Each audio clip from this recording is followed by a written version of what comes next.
할렐루야. 오늘도 무엇이 중요한지 끝까지 오후 예배까지 남아서 하나님의 은혜를 구하시는 성도님들에게 그 영과 삶에 준비하신 은혜와 축복이 갑절로 임하시기를 주님의 이름으로 간절히 축원합니다.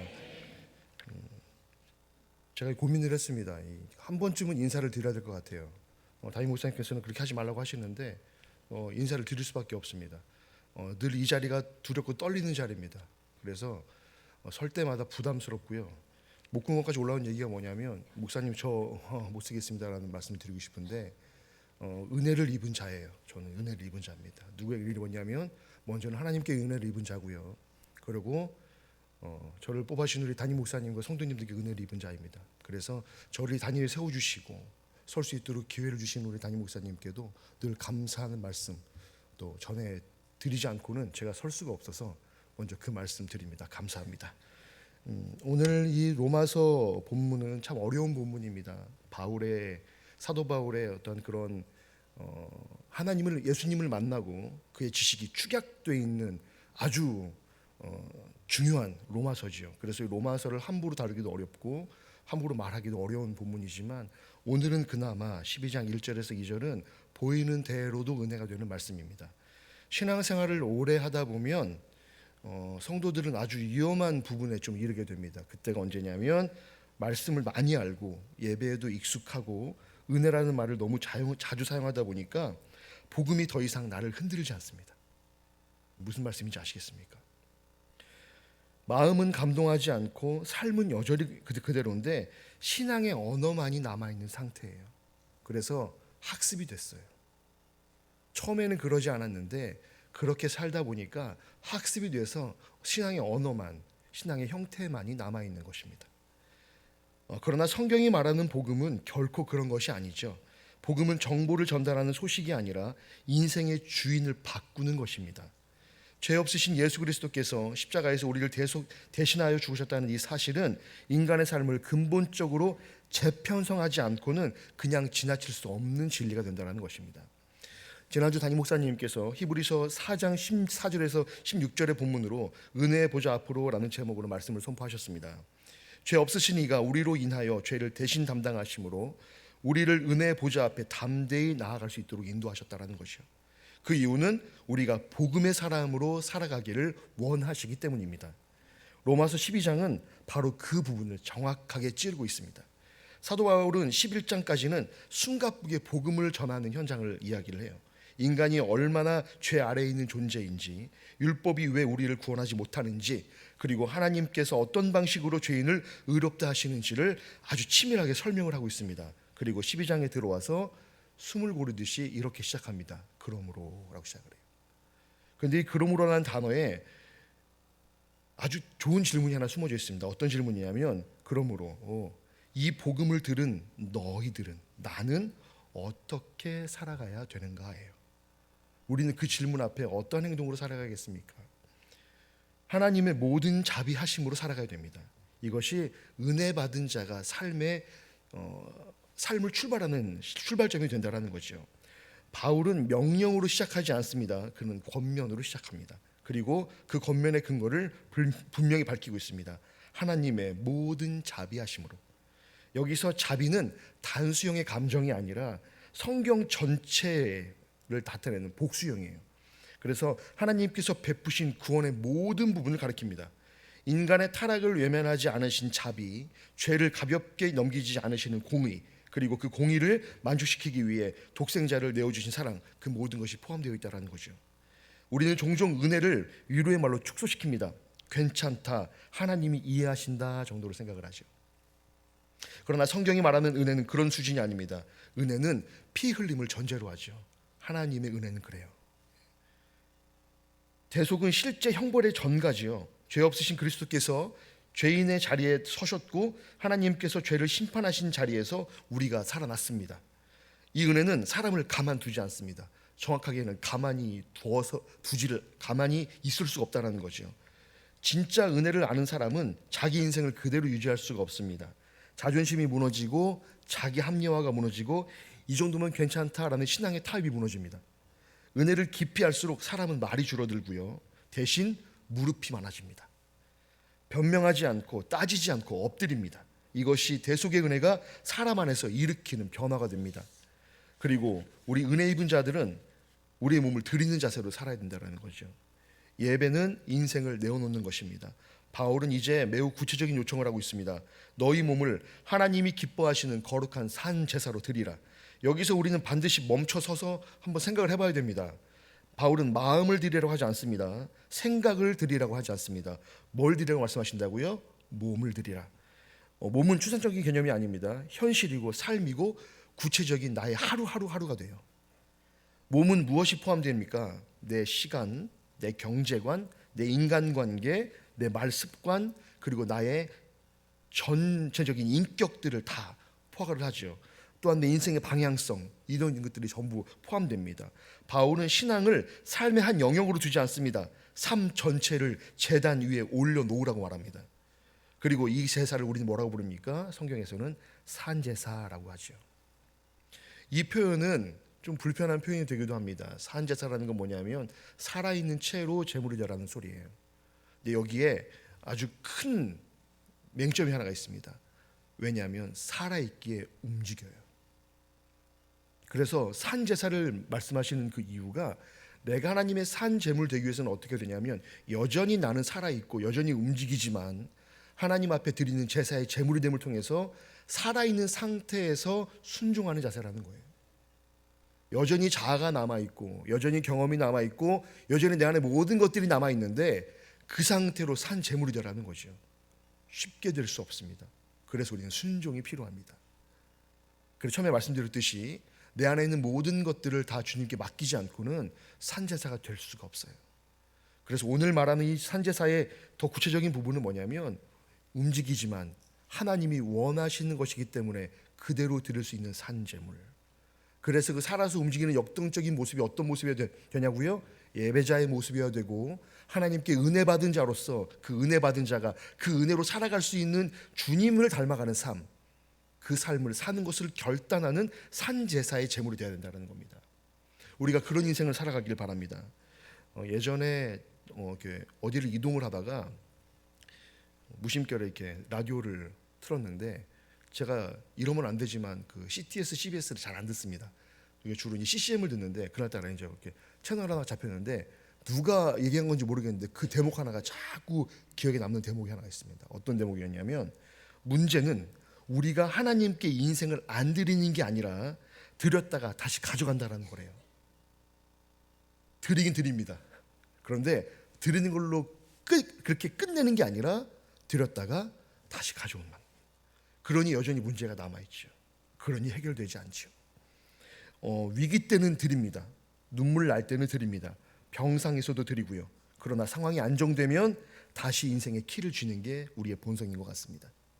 다시 계획을 세우고 다시 계산하고 다시 통제하려고 합니다. 산제사는 날마다 다시 드려야 하는 제사입니다. 신앙은 이례적 결단으로 유지되지 않습니다. 매일 아침 다시 자신을 제단 위에 올려놓는 훈련이라는 것이죠. 이것이 바울이 말하는 영적 예배입니다. 은혜 받은 자가 드려야 될 것들. 이 예배는 감정적인 예배가 아니라 합당한 예배고요. 십자가를 아는 사람이 자기 삶을 하나님께 드리는 것은 과장된 것이 아닙니다. 그것은 복음 앞에서 가장 이성적이고 가장 정직한 반응이라는 것입니다. 우리가 그런 반응으로 살아가기 바랍니다. 그래서 내 시간, 내 아까운 시간, 내 아까운 그 무언가를 하나님께, 하나님 제가 이렇게 하는데도 주님께 드려요. 바쁜데요. 이게 아니라 은혜 받은 자이기 때문에 드려야 될 것을 당연히 드리는 것. 그것이 영적인 예배요, 영적인 산 제사가 돼야 된다는 사실을 절대로 잊지 마시길 바랍니다. 또한 이 은혜를 입은 자는 이 시대를 본받지 말아야 되겠습니다. 그리고 은혜 받은 자는 시대를 본받지 않았기 때문에 어떻게 되냐고요? 인생의 방향을 바꾸게 됩니다. 이제 바울은 삶의 방향성에 대해서 이야기합니다. 이 세대를 본받지 말라. 여기서 세대는 어떠한 세월의 흐름한 단순한 흐름이 아닙니다. 하나님이 없이 돌아가는 사고방식, 인간 중심의 가치 체계, 성공과 효율을 절대 기준으로 삼는 세계관을 의미를 하죠. 이 세대는 끊임없이 우리를 자기 틀에 맞추려고 합니다. 가만히 있으면 자연스럽게 닮아가게 돼요. 그래서 바울은 단호하게 말합니다. 본받지 말라. 그래서 저는 이 말씀을 이렇게 봐요. 성경은 너희는 이 세대를 본받지 말고 오직 마음을 새롭게 함으로, 이 어조가 아니었을 겁니다. 너희는 이 세대를 본받지 말고, 이런 강조 용어였을 거예요. 모두에게 강조하는 아주 간절한 언어였겠지요. 그래서 바울은 단호하게 말하는 게 바로 본받지 말라는 거죠. 이 말은 의식적인 거부가 필요하다는 거죠. 의식적으로 있어야 돼요. 생각을 하고 의식적으로 다짐해서 움직이고 그렇게 거부해야 될 필요가 있다는 거죠. 그러나 바울은 외형적 분리만을 말하지 않습니다. 또한 세상을 욕하라고 하지 않습니다. 더 근본적인 처방을 제시하는데요. 오직 마음을 새롭게 함으로 변화를 받으라. 사람은 생각이 바뀌지 않으면 절대로 삶이 바뀌지 않습니다. 겉모습만 바꾸는 신앙은 오래 가지 못합니다. 마음이 새로워질 때 가치가 바뀌고 선택이 바뀌고 인생의 방향이 바뀝니다. 이 변화는 성령의 역사이며 말씀에 지속적으로 노출될 때 일어납니다.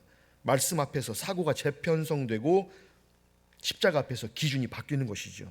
그 결과가 무엇입니까? 하나님의 뜻이 무엇인지 분별하게 하려 함이라 라고 말씀하고 있습니다.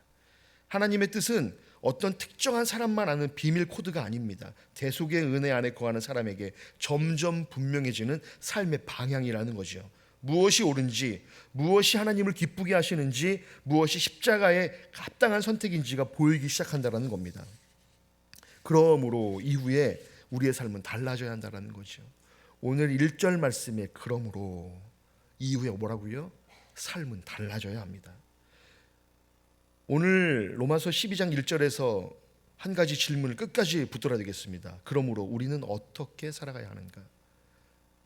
길게 보면 은혜 받은 우리는 어떻게 살아가야 하는가예요. 바울은 지금 우리에게 새로운 교리를 가르치고 게 아닙니다. 이미 알고 있는 복음을 다시 말하지도 않습니다. 그는 단지 이렇게 묻고 있습니다. 그리스도의 대속을 진짜로 믿는다면 그 믿음은 지금 나의 삶에서 어떤 모습으로 나타나고 있는가예요. 어떤 모습으로 나타나고 있습니까? 분명히 나의 삶은 예수 그리스도 대속의 은혜로 살아가는 삶일 텐데, 그래서 거듭나고 바뀐 삶일 텐데, 이 죄가 강하다 보니까 바뀐 그 포인트가 있는데요, 어느 순간 돌아오다 보니까 바뀌기 전이랑 비슷한 삶을 선택해요. 그게 죄의 회귀 본능입니다. 우리가 원래 죄된 사람이어서 그 근본이 죄여서 아니죠. 원래 근본은 죄가 아니었지만 그게 죄가 돼버리는 바람에 자꾸 죄의 본성으로 그걸 회복하려고 합니다.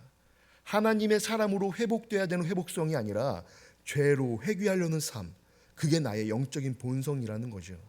그래서 우리는 거기로부터 탈피해야 되는 삶을 살아야 됩니다. 그래서 말씀드렸듯이 의식적으로 거부해야 돼요. 그렇게 살아가는 삶이 아니라 예수 그리스도의 보혈의 피의 능력으로 나는 새 사람을 입었으니 이 새 사람 입은 자가 그 은혜로 살아가는 것을 늘 결단하고 다짐하는 삶을 살아야 된다는 것이죠. 우리 성도님들의 매 순간의 삶이 그런 삶이 되시기를 바랍니다. 그래서 우리의 삶은 하나님의 모든 자비하심으로 살아야 된다는 거예요. 곧 십자가의 대속에서 출발해야 한다는 사실입니다. 헌신은 은혜의 조건이 아니라 은혜의 결과가 됩니다. 우리가 무엇을 드렸기 때문에 구원받는 것이 아니라 이미 모든 것을 받았기 때문에 드리는 것이라는 거예요. 또한 그 은혜 앞에서 바울은 분명히 말합니다. 너희의 몸을 드리라. 부분이 아니라 전부입니다. 주일에 한 시간이 아니라 인생 전체를 의미합니다. 한 번의 감동이 아니라 매일의 결단입니다. 이것이 산제사의 삶이며 이것이 하나님이 기뻐하시는 진짜 예배가 된다는 겁니다. 또한 이 삶은 필연적으로 방향을 바꿉니다. 이 세대를 본받지 않습니다. 흘러가지 않고요, 마음이 새로워지고 생각이 바뀌고 그 결과 하나님의 뜻을 분별하며 살아가게 된다는 것입니다. 그리고 우리는 아주 현실적인 질문을 해야 합니다.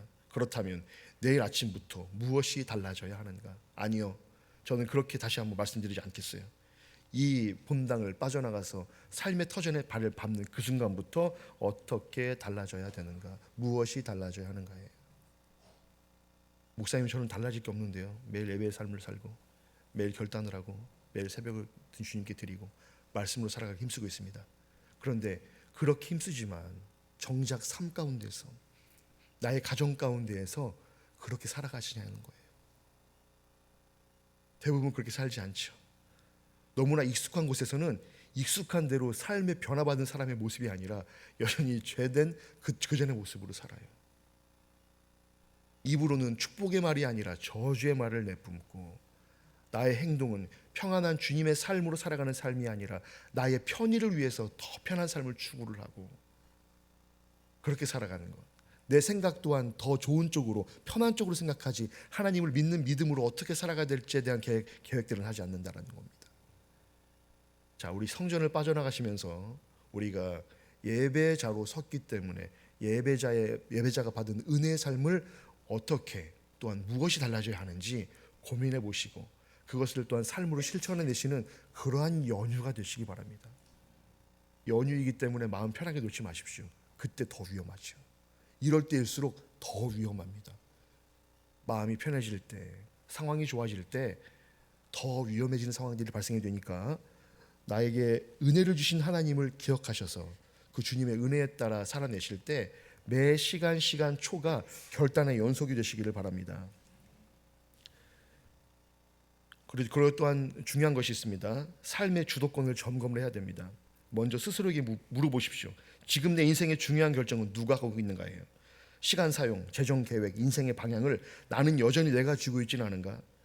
산제사의 첫 적용은 결정권의 이동입니다. 주님, 이 문제를 제가 정해도 될까요가 아니라 주님 무엇을 원하십니까? 라고 물어야 되겠죠. 기도 없이 결정하지 않겠다고 의도적으로 멈춰야 되고요. 그 멈춤이 산제사의 시작임을 기억해야 되겠습니다. 그리고 몸을 드리는 예배를 회복해야겠습니다. 몸을 드린다는 것은 말로 고백하는 신앙에서 생활로 증명되는 신앙으로 옮겨가는 것입니다. 말과 태도에서 쉽게 분노하고 쉽게 상처 주는 말이 아닌 십자가 앞에서 절제된 행동과 언어를 선택을 해야겠습니다. 또한 시간에서입니다. 남는 시간에 하나님 앞에 드리는 것이 아니라 하나님께 드릴 시간을 먼저 구별해내는 겁니다. 또한 관계에서는요, 나에게 유익한 사람만이 아니라 사랑하고 관계하기 어려운 사람 앞에서도 그리스도의 태도를 선택을 해야 된다는 겁니다. 이것이 신앙과 별개라고 생각했던 그러니까 신앙과 별개라고 생각했던 한 영역 정도 하나를 정해서 이번 주 의도적으로 하나님께 드려보시기 바랍니다. 그것이 제단이 됩니다. 세상의 흐름을 자동으로 따르지 마십시오. 이 세대를 본받지 말라는 말은 생각 없이 살지 말라는 뜻입니다. 다들 그렇게 사니까 괜찮다고 여겼던 선택들, 손해보면 어리석다고 여겼던 판단들, 십자가보다 편함을 택했던 결정들, 이제는 질문해야 됩니다. 이 선택이 정말 십자가 앞에 합당한가? 이번 한 주는 손해를 감수하더라도 정직함을 선택하시기 바랍니다. 그 작은 선택이 세대를 거슬러 사는 믿음의 연습이 됩니다. 그러므로는 현재 진행형이라는 거예요. 로마서 12장의 그러므로는 과거형이 아닙니다. 오늘도 지금도 우리의 삶을 향해 계속해서 울리는 울림이 됩니다. 대속은 끝이 났지만 우리의 응답은 오늘 진행 중이라는 거죠. 은혜의 보좌 앞에 엎드린 사람은 더 이상 자기 인생을 움켜쥐고 살지 않습니다. 이렇게 고백합니다. 주님, 이미 값을 치르셨습니다. 그러므로 이제 제 삶은 주님의 것입니다. 오늘 이 고백이 감정으로 끝나는 게 아니라 결단으로 이어지고 결단이 삶으로 드러나는 참된 산제사의 시작이 되기를 소망합니다. 그러므로 이렇게 사는 것, 이것이 대속의 은혜를 받은 사람의 가장 정직한 삶일 것입니다. 그런 삶을 본인만 사는 것이 아니라 내 주변에도 그런 삶을 살아갈 수 있도록 결단을 줄 수 있는 그런 믿음의 사람이자 그리스도인이요 복음 전달자가 되시기를 주님의 이름으로 간절히 축원합니다. 기도하겠습니다. 사랑의 하나님 아버지, 오늘 오전부터 지금까지 예배로 하나님께 영광 올리드리게 하심을 감사드립니다. 한 주간도 우리의 시선을 사람이나 환경이 아닌 오직 예수님께 두고 맡겨진 자리에서 믿음의 경주를 잘 감당하게 하옵소서. 남아있는 유년부 겨울성경학교 위에 은혜를 더하셔서 어린 영혼들이 말씀 가운데 하나님을 깊이 만나게 하시고 섬기는 교사들에게도 새 힘을 주옵소서. 인도네시아 비전 트립팀의 모든 일정과 안전을 지켜주시며 그들의 섬김을 통해 복음의 열매가 맺히게 하옵소서. 교회 모든 사역을 주께서 붙드시고 담임 목사님의 목회 위에 성령의 충만함과 지혜를 더하여 주시옵소서. 이 모든 말씀 우리 주 예수님의 이름으로 기도드립니다. 아멘.